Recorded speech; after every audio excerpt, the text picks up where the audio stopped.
और अब ब्रिटेन से आई एक उम्मीद भरी खबर है, जहां भारत से 13,600 करोड़ रुपए की धोखाधड़ी करके फरार भगोड़े नीरव मोदी को लंदन की अदालत से बड़ा झटका लगा है और लंदन में हाईकोर्ट ने नीरव मोदी की अर्जी खारिज कर दी है। नीरव मोदी ने अपने भारत प्रत्यर्पण किए जाने के फैसले को चुनौती दी थी। अब नीरव मोदी को भारत लाने का रास्ता तकरीबन साफ हो चुका है। सब कुछ अगर ठीक रहा तो ब्रिटेन ने उसे राजनीतिक शरण नहीं दी तो दिसंबर महीने में भी नीरव मोदी को भारत लाना संभव हो सकता है।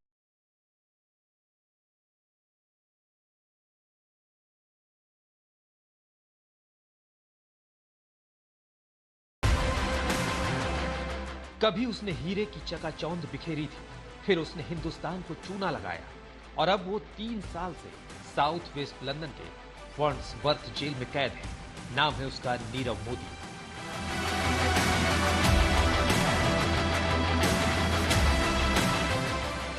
इस नीरव मोदी का इंतजार भारत की जांच एजेंसियां 4 साल से कर रही हैं, लेकिन ब्रिटेन में अदालती दांवपेच का इस्तेमाल करके ये अब तक भारत आने से बचता रहा है। अब लंदन के हाईकोर्ट ने नीरव मोदी की अर्जी को खारिज करते हुए उसके भारत प्रत्यर्पण का रास्ता साफ कर दिया है।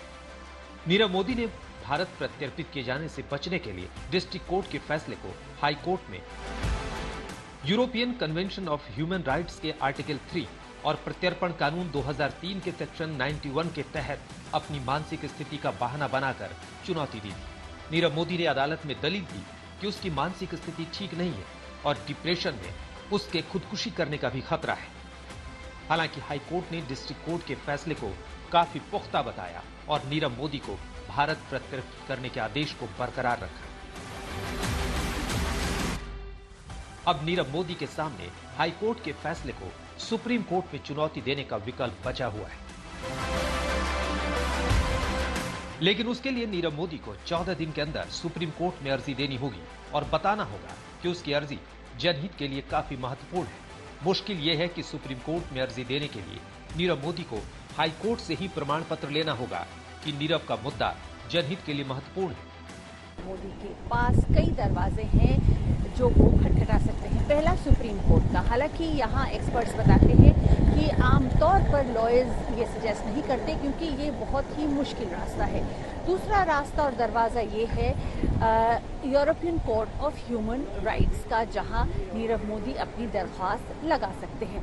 और तीसरा वो रास्ता जो विजय माल्या ने भी अख्तियार किया, पॉलिटिकल असाइलम का। पॉलिटिकल असाइलम और एक्सट्रेडिशन केस में एक अंतर है। एक्सट्रेडिशन केस पब्लिक के सामने होता है, प्रोसीडिंग्स सबके सामने की जाती है, लेकिन पॉलिटिकल असाइलम कॉन्फिडेंशियल केस होता है। कौन करता है, किस बिना पर किया जाता है, इसकी पूरी जानकारी कॉन्फिडेंशियल होती है। नीरव मोदी क्या रास्ता इख्तियार करते हैं ये वक्त बताएगा, लेकिन इस वक्त वो वॉन्ड्सवर्थ प्रिजन में है और मार्च 2019 से वही कैद है। नीरव मोदी को राजनीतिक शरण नहीं मिले तो अब अदालती राहत के रास्ते तकरीबन खत्म हो चुके हैं और जिस तरह भारत और ब्रिटेन के रिश्ते हैं, ब्रिटेन में ऋषि सुनक की सरकार है, वैसे में प्रत्यर्पण कानून के मुताबिक ब्रिटेन का कोई कैबिनेट मिनिस्टर भी अब नीरव मोदी के भारत प्रत्यर्पण का आदेश दे सकता है। भारत सरकार जिस तरह नीरव मोदी को भारत लाने के लिए गंभीर है, ऐसे में नीरव मोदी का बचना आसान नहीं दिखता है। वैसे भी इसी महीने के आखिर में भारत के प्रधानमंत्री नरेंद्र मोदी G20 की प्रेसिडेंटशिप के लिए इंडोनेशिया जाने वाले हैं, जहां ब्रिटेन के नए नवेले प्रधानमंत्री ऋषि सुनक से भी पीएम मोदी की मुलाकात होने की उम्मीद है। लवीना टंडन, लंदन, आज तक। नीरव मोदी और उसके मामा मेहुल चोकसी ने हीरा कारोबार के नाम पर भारत में बहुत बड़ा फर्जीवाड़ा किया।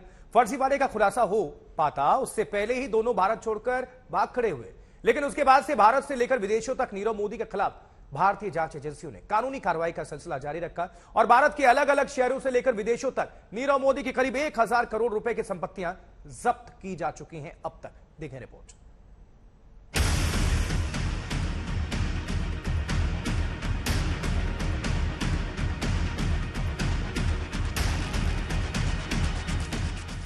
नीरव मोदी भारत से तो भाग खड़ा हुआ था, लेकिन भारत के अलग अलग शहरों में उसका साम्राज्य फैला हुआ था।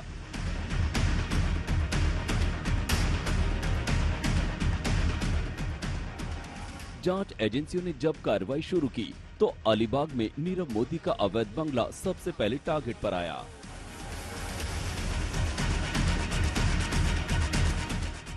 नीरव के इस आलीशान बंगले में बेशकीमती साजो सामान थे, बेशकीमती पेंटिंग्स थी, कीमती घड़ियां थी।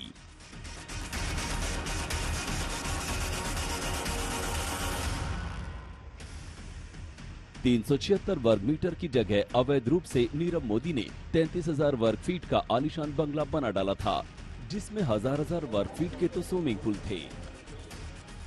जांच एजेंसियों को नीरव मोदी की कुल 22 महंगी कारें भी मिली थी।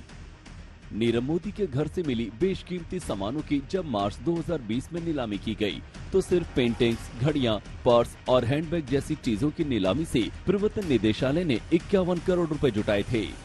इसके बाद भारत में चल रही अदालती कार्रवाई में नीरव मोदी को आर्थिक अपराध का भगोड़ा अपराधी करार दिया गया और पीएमएलए कोर्ट ने नीरव मोदी को 1400 करोड़ रुपए की संपत्तियों को जब्त करने का आदेश भी दिया था।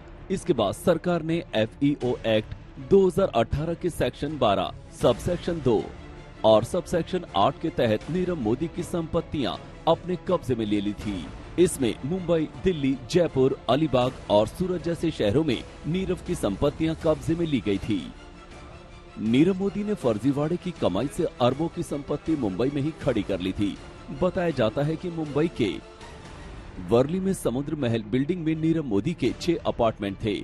इसके अलावा काला घोड़ा इलाके में 3,500 वर्ग फीट का रिदम हाउस था। मुंबई में और बांद्रा कुर्ला कॉम्प्लेक्स में उसकी 5 स्टार डायमंड कंपनी के दफ्तर थे। इसके अलावा पैडर रोड पर एक प्रॉपर्टी, ब्रिज कैंडी रोड पर एक फ्लैट और ओपेरा हाउस में 3 फ्लैट्स भी थे। जांच एजेंसियों ने सिर्फ भारत में ही नहीं, विदेशों में भी नीरव मोदी के खिलाफ कार्रवाई की थी। इसी साल जुलाई में नीरव मोदी से जुड़ी कंपनियों के रत्न, जेवरात और बैंकों में जमा रकम समेत 253 करोड़ रुपए से अधिक कीमत की संपत्ति हांगकांग में कब्जे में ली गई है। भारत में नीरव मोदी का इंतजार 13,600 करोड़ रुपए के पीएनबी घोटाले में किया जा रहा है। उसके खिलाफ सीबीआई और ईडी की जांच चल रही है। आरोप है कि नीरव और मेहुल की जोड़ी ने पंजाब नेशनल बैंक से जाली लेटर ऑफ अंडरटेकिंग लेकर 13,600 करोड़ रुपए का फर्जीवाड़ा किया। जनवरी 2018 में दोनों भारत से भाग गए।